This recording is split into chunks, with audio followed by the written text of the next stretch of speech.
Well, racing for interstate means my battery has enough power to run my car, as well as some other race necessities, like this mini fridge, track lighting, my foot massager, a window unit. And for those long races, who could forget the espresso maker?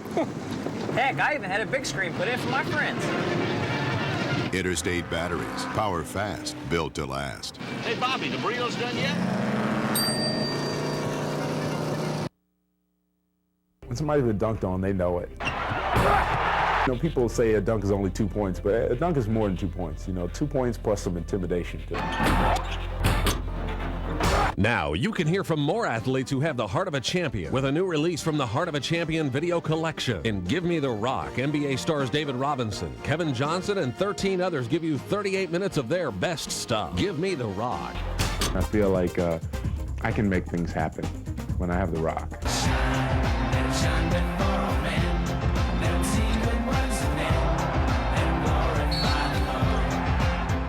We're playing for the highest power that there is. We're playing for God. Give Me the Rock takes you inside the lives of the game's greatest. Rockin' game highlights, behind-the-scenes footage, and up-close interviews with the NBA's true role model. And it's only $19.95. Call 1-800-981-9298 to order. That's 1-800-981-9298. Call now and say, Give Me the Rock.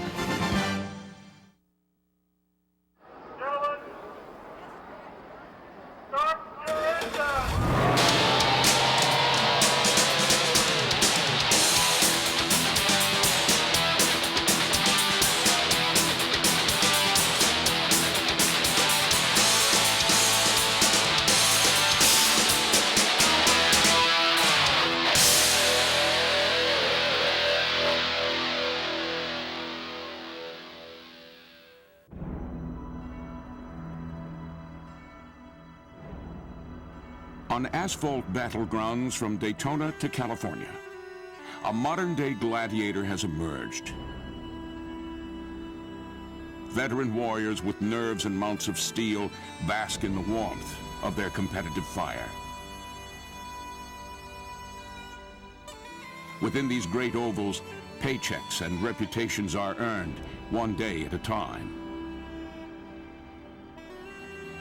And on tracks across America, encased in the deafening solitude of his chosen trade, the NASCAR driver knows his success on a given Sunday is but a mere reflection of the men behind the wall.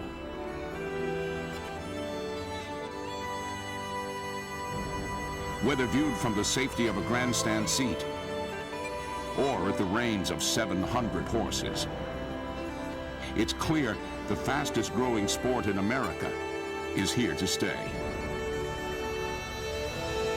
The champions of NASCAR invite you to experience the driving force.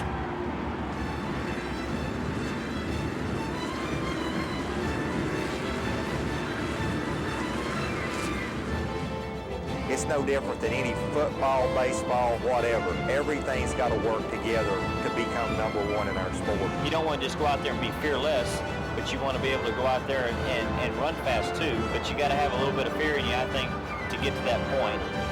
I think there was a time when a driver could literally carry a car to victory circle. Today, it's a totally different concept. It's not just the driver anymore. It's working with the people on your team, and that's what really keeps me going and really drives me. Doesn't matter whether I've qualified 34th or qualified first, I'm going to still go run just as hard as I can run either way. You know, it makes no difference. Every sport has particular challenges, there's no doubt about that. But we have one ingredient that the others don't have, and that is the automobile. The part I like most is driving the car. I can't think of anything else that I would rather do. That's my passion, is driving a race car. This is the greatest time in history to be a part of NASCAR racing. I'm lucky enough that I got a piece of it.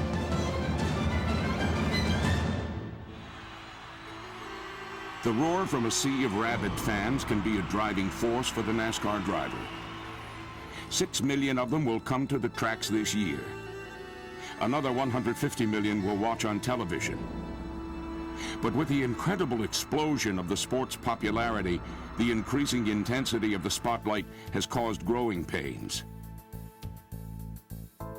Spotlight's so hot it almost burns sometimes, I tell you. Our sport kind of went from the backwoods to Hollywood, if you will, in a very short period of time. We went from running races with 65,000 people in the stands to, you go back 2 years later, that same racetrack has built 130,000 seats, and there's 130,000 people there. So, you know, along with that have come bigger sponsors, have come more media, have come more responsibility and more pressure on the driver to go out and perform on the racetrack, to perform in the boardroom, to perform at the Walmarts and the Kmarts and the Targets of the world, signing autographs and do stuff like that. So it's an all-inclusive package now. It's certainly been overwhelming, and I think it takes time and experience to be able to learn how to deal with it and handle it. The driver is in the limelight constantly and has to be very aware of what he says, what he does, his actions, and all of those kind of things. But that's good because, you know, I think as athletes accept the responsibility as our sport has grown and as we've become more popular to be a role model for people. And it also gives us a forum at times to get across a message that we want delivered. Racing is my platform, and on that platform, it's my stage, and that's where I do my performing. I think any time that it gets difficult, or, you know, I think, you know, boy, I need to get out of this situation, I just think back at, you know, how great my life really is and how fortunate I am, and it puts things in perspective and makes my life a whole lot easier. The spotlight can create overwhelming shadows. The shadows of NASCAR legends Richard Petty and Ned Jarrett have been cast over sons who chase their father's legacies. Heirs to the dream, Kyle Petty and Dale Jarrett have handled high expectations, while each is carving out a legacy of his own.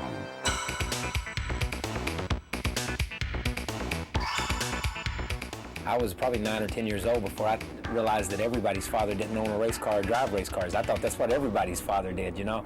It's so funny, we grew up and right next door to the race shop, and we would come home from school, get off the school bus, and you could hear the race car running over at the race shop. And on the days you could hear it running, you knew that my father was getting ready to crank it up and take it down the highway. So we'd run to the race shop and jump in on the right-hand side of the car, and he'd drive the race car out to the end of the driveway, hang a left, and go down the highway about 1.5 miles, 2 miles, turn around and come back, and they'd work on it, and then he'd go down the highway again. And I'd bring kids home from school on the days that I knew that he was going to be going up and down the highway, and that was always a big thrill to get to go home with Kyle and ride in Richard Petty's race car. From the driving ability and stuff, he's probably got more driving ability than I ever thought about having. The drivers don't have the same opportunity that I had when I came along, because you didn't have all the publicity, you didn't have all the big sponsors, so I could spend my time working with the race car. Now all that stuff's changed, and Kyle has to be, you know, all things to all people. You know, I can't think of anybody else that I would rather have grown up in the shadow of or still be in the shadow of than Richard Petty. I think he has made a way for himself separate from his father. He is certainly different with his hair and his earring and his charismatic type way. But yet there's still a humility there that I think even people around him can see. And he's handled himself beautifully in that shadow of his father.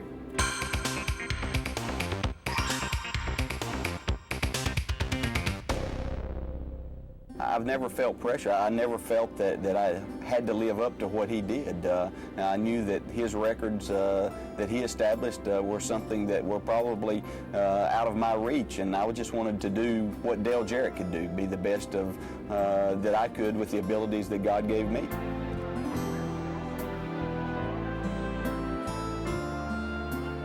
We knew that he'd be involved in some type of pro sports, and once he got behind the wheel of a race car, we knew that was going to be it.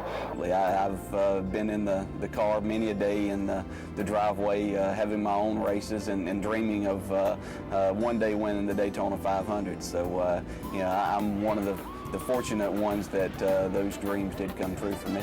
Well, that was a very special moment for the Jarrett family and for the sport to have me call the last lap. They encouraged me to be a dad on the last lap, and so I just talked to him like a son, you know, and he responded in the race car to what I was saying, although he was not hearing me.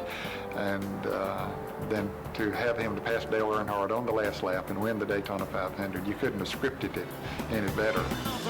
It's the Dale and Dale show. It's become off of turn 4. You know who I'm pulling for. It's Dale Jarrett. Bring her to the inside, Dale. Don't let him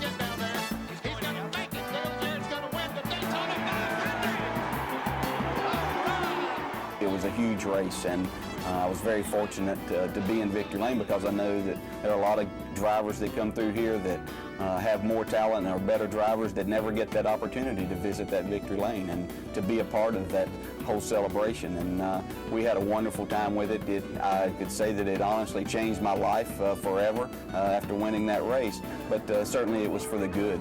You know, no matter what you do the rest of your time, most times you're introduced as a Daytona 500 champion. Oh, there's nothing like victory, you know that. So that's always exciting. And there's always a release, like, and there's always that thank you prayer. It's like, you know, we're lucky to be here. We're enjoying it for the moments that we're here because it will come and it will go. And so with that, you have to build your life around other things besides just racing. We've been very proud. The way that he represents himself, his family, God, and everybody that's involved in the whole thing. We are most proud of him for those things, and what he accomplishes on the racetrack really is a bonus as far as we're concerned. I think Kyle and I viewed it a lot the same, that we looked at it as opportunity. It wasn't something that was expected of us, that we had to do. It was just something that we chose to do and we wanted to be good at it. I always looked at it as a blessing. You know, I think you can look at it two ways. You know, it's the same old story. Is the glass half full or half empty? You know, it just depends on how you look at it. And I always looked at it as a blessing. This was what I wanted to do, was drive a race car. You have to look at the positives and say, okay, I'm going to learn from the best. The best is going to teach me how to drive a race car. The best is going to teach me how to do PR. So, you know, from that aspect, then I never looked at it as being a negative. It was always a positive.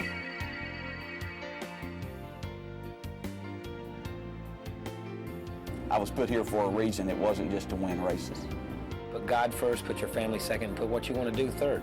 But whatever you do, have fun doing it, because there's enough stuff out there to do that you can pick and choose something that you thoroughly enjoy and that you love and have a passion for doing. And if you keep those three priorities straight, then everything else just comes along.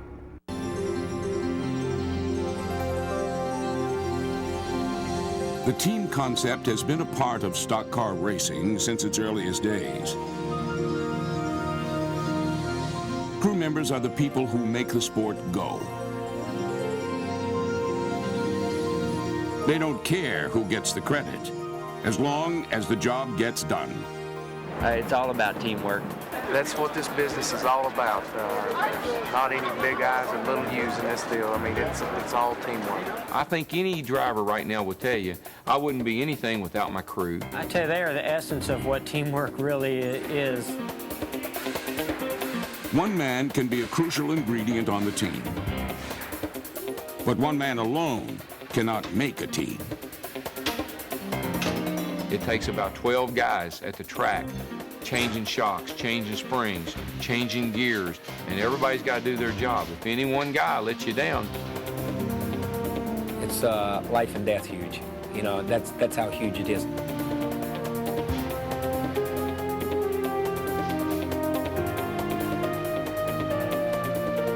It's easy to overlook the many crew members that make up a race team. And while drivers command center stage, they're only as good as their teammates that support them behind the scenes, unseen by the public eye.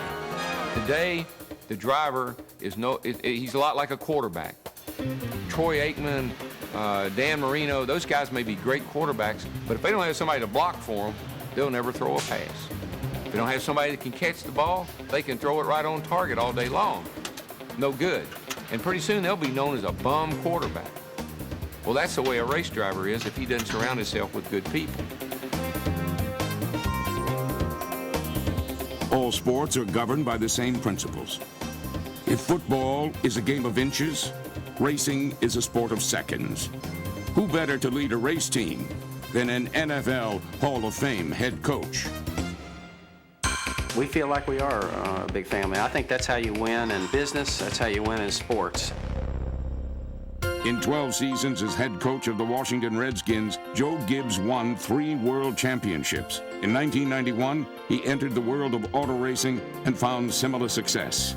Everything that happened to me in football is happening to me again in racing, because you've got people involved. And it's a people business. You don't win in football with X's and O's and equipment, you win with people. And the same thing in racing. You don't win with a car, and being a, mechanical things. You win with people. And when you get 50 or 60 people together in any endeavor, business, sports, football, auto racing, you're going to have people problems, and you're going to have great success and thrills working with people. It's one of the hardest things in the world, but yet the only thing worthwhile in life really is people. Instead of a quarterback, Gibbs now has a crew chief. His linemen are mechanics. His receivers and backs, engineers and machinists. Individual commitment to a group effort is what makes the team work, whether it's on a field or on a raceway.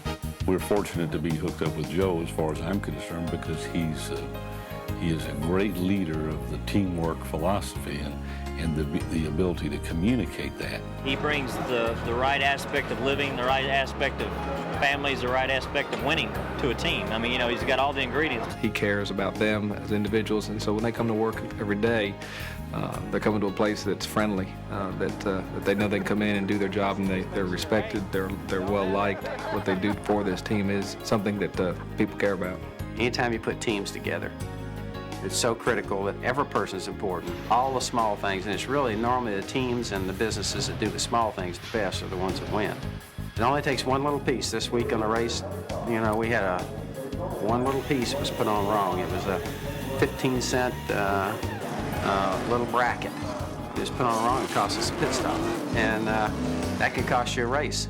Joe Gibbs Racing is committed to people, and they want to see that people are ministered to and encouraged, and we meet together every Tuesday morning to pray for every single person on this team. It is a team network. Everybody from the guy that sweeps the floors to the race car driver to the car owners, but that driver's sort of out there on an island by himself. He climbs in the machine that you've worked on. The relationship there has got to be such that he can communicate back to you things that are happening inside that race car. What separates the top teams from those running in the middle of the pack is one thing: chemistry. If the car's not responding to his, what he's trying to get out of it, he's got to be able to bring that back to the crew and the crew chief and tell them what's wrong with the car and what he needs it to do. There's got to be a lot of good open communication there where that we can understand exactly what it is he's looking for, and then go ahead and make the car do the things that he needs. 25 laps on that set. We'd like to go to 50. We've gone 49 on a whole lot looser setup. We think we can make 50.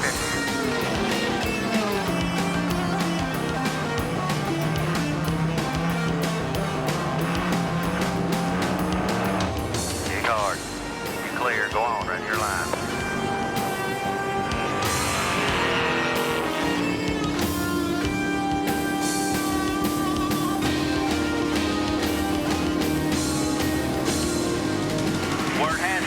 With the 6 car, okay? Get up there and get him loose. You can get him.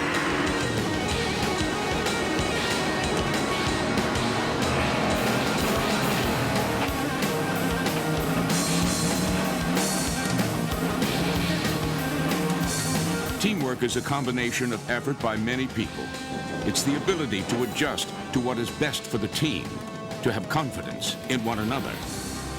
There's been so many times that, I've gotten in a race car, and I don't even know what springs are in, no shocks or nothing like that. I don't want to know sometimes. And I get in there and I take off and I'll go flying down in the corner, and I've had people say, well, how do you know these guys are going to do it right? What makes you feel like, what gives you that confidence? And I said, well, I just trust them. I have confidence in these guys to know that, they're going to do the right thing for me. And I mean, that's just all trust.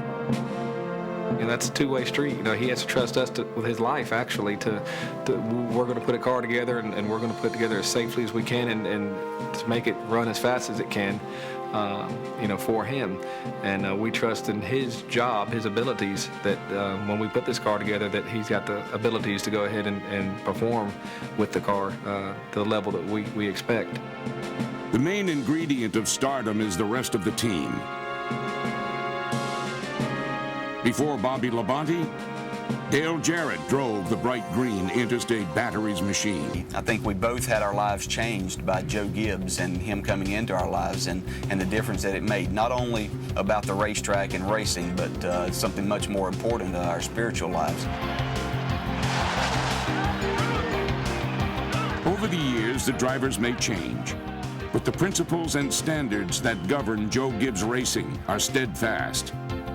Most people in racing have been of the belief that whatever it took to win races was okay.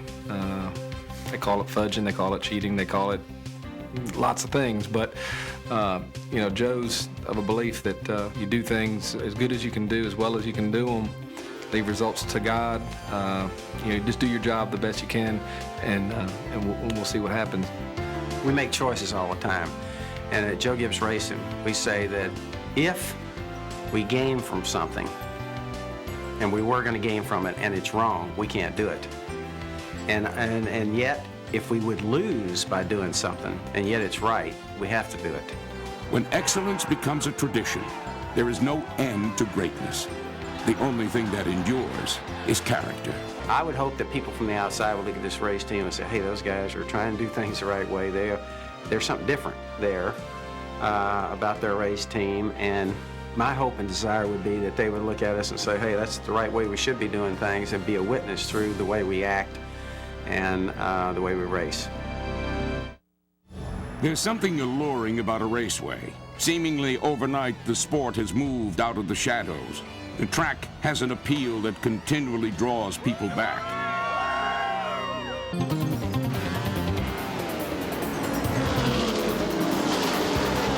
You know, the thrill, the speed is certainly there.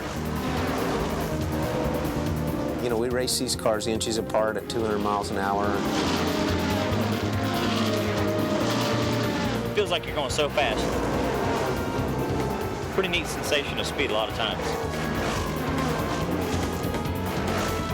I get my thrill out here, and it is a tremendous thrill to go this fast. Put that helmet on, put those seat belts on, get all wrapped up in my little world and get my blinders on, and I'm pretty comfortable right there at 190 miles an hour. When I made my commitment to the Lord, you know, I got a new focus and a new direction for my life. One such driver has made a name by consistently overcoming obstacles. And what an unusual name he has. My dad was one of 7 speed boys, and a lot of speeds back there where I come from. The first name is pretty unusual as well as the Lake. It came from one of my dad's best friends. I've gotten a lot of pleasure and a lot of enjoyment out of being the underdog. You know, my career has been one where we've never had the big bucks behind us, or the big team, or the machine that some of them have behind them, you know, to go. And so we've always been able to go out there and buck the odds. When Lake Speed switched to stock car racing, he had already won 6 national championships in karting. Without top equipment, or sometimes even a sponsor, Speed has been successful because of his perseverance, tenacity, and persistence. He never lost sight of his goal. Obviously, I'd love to be able to stand in the victory podium and give the Lord the credit for it. But at the same time, it's when you go through the adversities, the really tough times, that I think that's when people really measure how a man reacts or acts under the crunch. I think Lake's probably ministered to more people outside of Victory Circle than he ever could have inside. I think people look at Lake and they think, well, you know, Lake's hung in there all these years. He's won 1 race in 18 years of Winston Cup racing, and gosh, he hangs in there, you know, the tenacity and that stick-to-itiveness, you know, and I think that a lot of people look at that as a real testimony. The true test of a man's character comes when he is beset with roadblocks, and there seems no possible way he can reach his destination. Yet, he keeps striving. Lake Speed rarely leads the pack. Still, he's never wavered on what is truly important, or forgotten who is responsible for getting him there. The guy that's interviewing for the television comes up and sticks the mic in my face and he says, you know, well, what does this mean to you? And at this time, I was still straight-faced and had my composure, you know, everything was fine. Everything was okay until a little small voice inside of me said, I told you I'd take care of it. When God did that, you know, it was like, yeah, all those months he kept telling me, don't worry, I'll take care of it. You know, we're dialing for dollars like it's going out of style, you know, about to wear out the telephone, looking for money, trying to find some support and sponsorship, and not getting anything. And the whole time, you know, God was telling me, don't worry, I'll take care of it. but your human nature makes you want to try to do everything you can possibly do. But sometimes the conviction would be so strong, I'd hang the phone up and just say, okay, Lord, you said you're going to take care of it. And for him to come through like that, the way he did it, was pretty awesome. I hope that my career would give a lot of other people hope that just because odds are stacked against you does not mean you can't be victorious and you can't be an overcomer, whether it's in a career or whether it's in life itself. The one thing that I'm most proud of about Lake's character encompasses probably everything about him, and its integrity. I just think that there aren't a lot of godly men around these days, and God's blessed me with one that emulates him and is at his best, and I just thank God for that every day.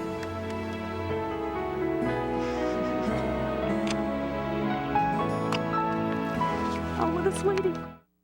Today, you're at Darlington, and compromise is a good word. Because if you try to take more than you're given at the beginning, you won't be around at the end when it counts.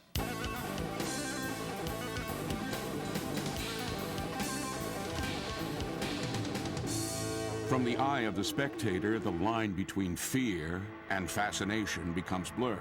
But at 200 miles an hour, the fears of the NASCAR driver exist on an entirely different plane. In his constant dance with danger, a minor error in judgment can produce unspeakable consequences. Anybody that tells you they're not afraid at some point in time in a race car, they're just not telling you the truth. Fear is there. It's definitely there. And I think that fear is what keeps you within that edge. Fear is the driving force in all of us. There's plenty of times when your heart skips a beat, or you catch your breath, or you're vibrating in the car that you're so intense. But it passes. I have no death wish. I have a beautiful wife, 2 beautiful children. I have a great life. I don't want to go out on the racetrack and get hurt. And it certainly is something that's in the back of your mind. We pray before the race. I pray during the race. And I always have the thought in my mind that the Lord loves Daryl more than I do, and that he's going to take really good care of him. If I said that I was calm or unconcerned, I think I'd be lying. So I think any racing wife would be if she said that. It is a very scary feeling. You're on edge with every turn and just constantly fearing the worst.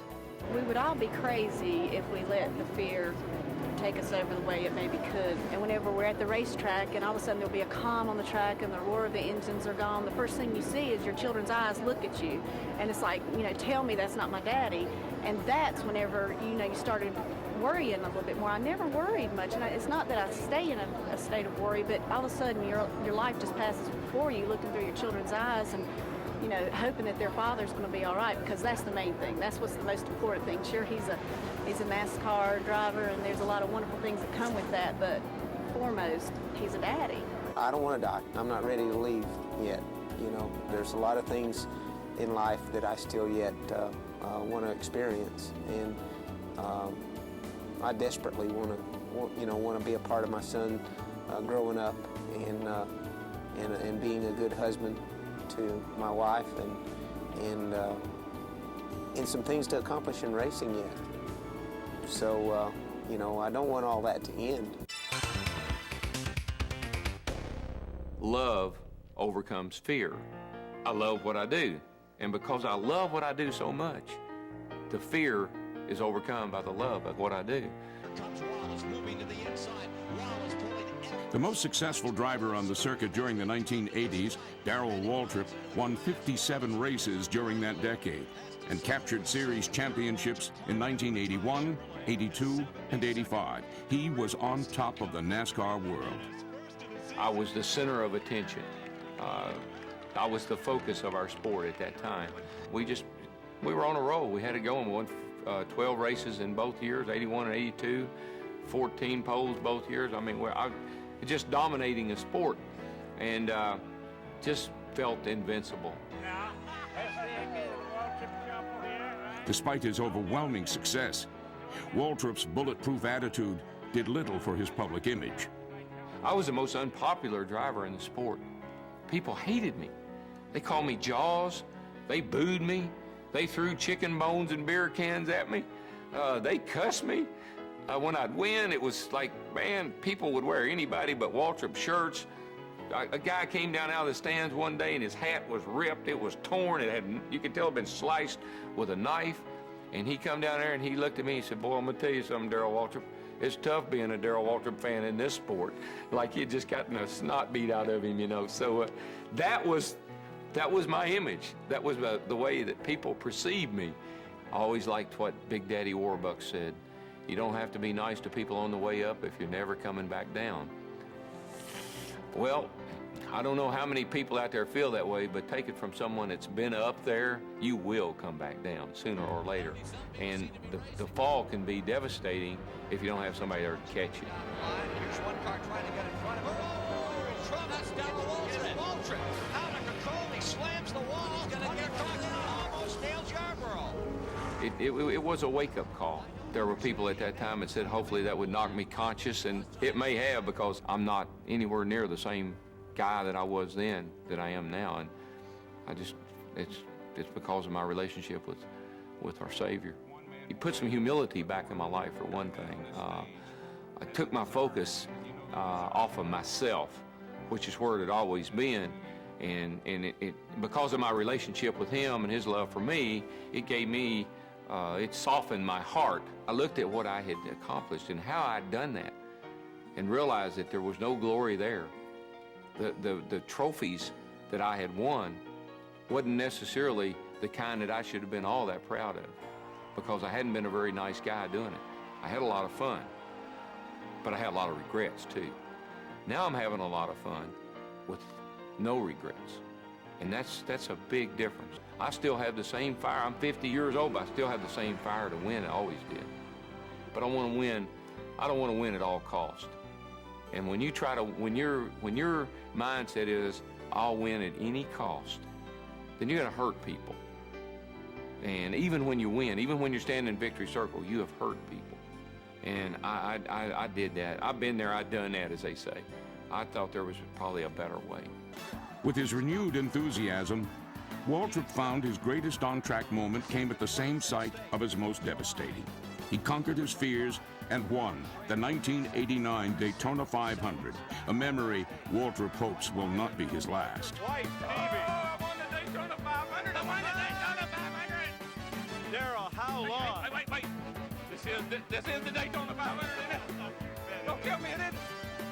Thank God. I'm not sure I've experienced my most exciting or most memorable moment in the sport yet, because I haven't won a race since 1992.